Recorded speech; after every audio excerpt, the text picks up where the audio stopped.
Bonjour à toutes et à tous, c'est Olaf pour vous servir. Bienvenue dans cette nouvelle vidéo. On se retrouve aujourd'hui pour parler du plus célèbre viking de la Loire, le Voldemort des moines, j'ai nommé Hasting. Protagoniste clé de la période viking sur la Loire, Hasting est néanmoins un personnage controversé. En effet, deux théories s'opposent quant à la terreur de la Loire, comme il est surnommé dans beaucoup de chroniques. D'après Guillaume de Jumièges, Hasting serait le fils d'un viking nommé Thorwulf et aurait été le pédagogue de Bjorn Lodbrok, dit Côte de Fer, et fils du célèbre Ragnar Lodbrok. Ce personnage aurait été chassé d'Islande avec sa femme et ses deux fils par le roi Harald Hafgar. Tandis que le chroniqueur Dudon en fait un jarl, comprenez un comte danois, fils d'Atle et comte de Golar. Les sources franques attestent bien de la présence d'un Hasting sur la Loire de 841 environ jusqu'à 895, bien qu'il soit évident que ce personnage ne peut avoir pillé la Loire durant 60 ans.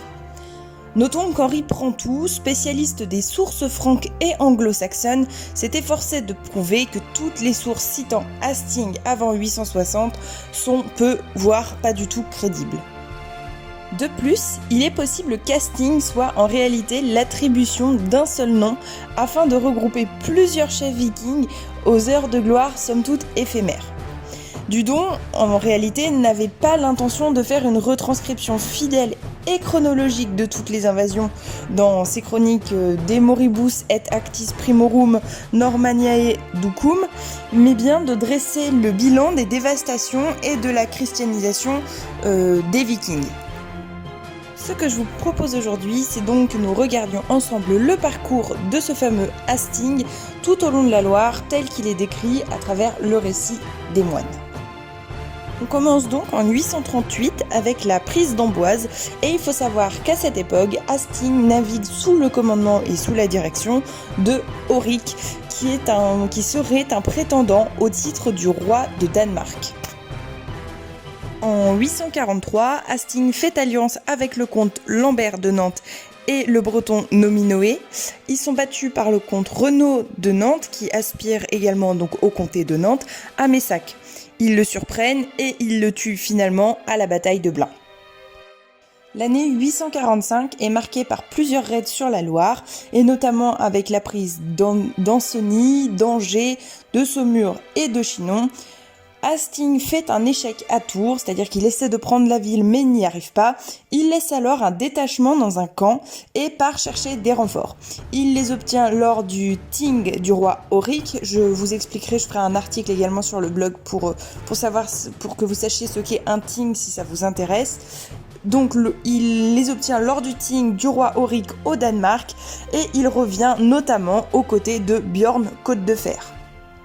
C'est l'année suivante, en 846, qu'ils installent une base permanente à Noirmoutier, donc chez les moines, et confirment l'alliance avec les Bretons et restituent également Nantes à Lambert. En 851 et 852, c'est successivement le pillage de Blois et Orléans, ainsi que le pillage d'Angers, de Tours et de l'abbaye de Saint-Martin de Tours. Hasting sera battu cependant à Poitiers en 854 par le fils de Charles le Chauve. Le 18 août 856, c'est la prise d'Orléans qui s'ensuit en 857 d'un pillage régulier de la Touraine et du Poitou, d'une alliance avec Pépin II d'Aquitaine, et Poitiers est donc rançonné. Ne pouvant payer sa rançon, Poitiers est mis à sac en 863. En février 865, on assiste de nouveau au pillage d'Orléans, de l'abbaye de Fleury, de Poitiers, mais Hasting est battu au Mans par les comtes de la région qui l'arrêtent net.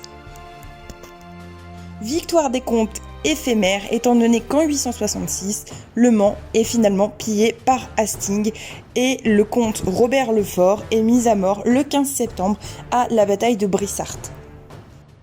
Je vais vous parler un petit peu plus en détail de la bataille de Brissart, puisque celle-ci voit la disparition de son dernier défenseur. En effet, à la suite de la mise à sac de l'abbaye de Saint-Martin de Tours, Robert le Fort parvient à réunir une armée franque assez conséquente. Il a notamment à ses côtés Ranulphe Ier, comte de Poitiers, Gosfrid, comte du Maine, ainsi qu'Hervé du Maine. Ne pouvant empêcher la mise à sac du Mans, Robert le Fort, aidé de ses comtes, se poste à Brissart, point de passage maritime obligatoire des Normands pour rejoindre l'océan, et les Vikings se retrouvent forcés de se réfugier dans une église en repoussant les assauts grâce aux murs de pierre. Donc il y a une petite bataille quand même, et il faut savoir qu'à ce moment-là, Ranulphe Ier de Poitou est tué au combat, et que Gosfrid et Hervé vont être touchés sévèrement et vont mourir quelque temps après. Fatigué par la bataille, par une forte chaleur et par la perte des comtes, Robert va poster des sentinelles, va poser ses armes et ôter sa broigne, donc sa broigne c'est sa protection de thorax, afin de se reposer pendant qu'une partie de ses hommes va piller les navires. Et c'est à ce moment-là qu'Hastings va tenter une sortie à la nuit tombée, prenant donc par surprise Robert le Fort, qui va quand même réussir à le repousser, les Francs sont en surnombre, prenant la tête de l'armée franque. Cependant, il est sans défense et est abattu d'un coup de hache. Le récit de la bataille est fait par Réginald de Prüm dans ses chroniques. En 870, Hastings va capituler devant Angers, mais arrivera néanmoins à prendre la ville 2 ans plus tard et se fera assiéger par Charles le Chauve.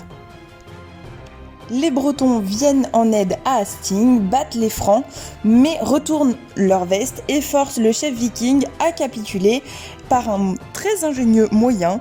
Ils vont détourner la rivière Maine, laissant ainsi les bateaux vikings à sec.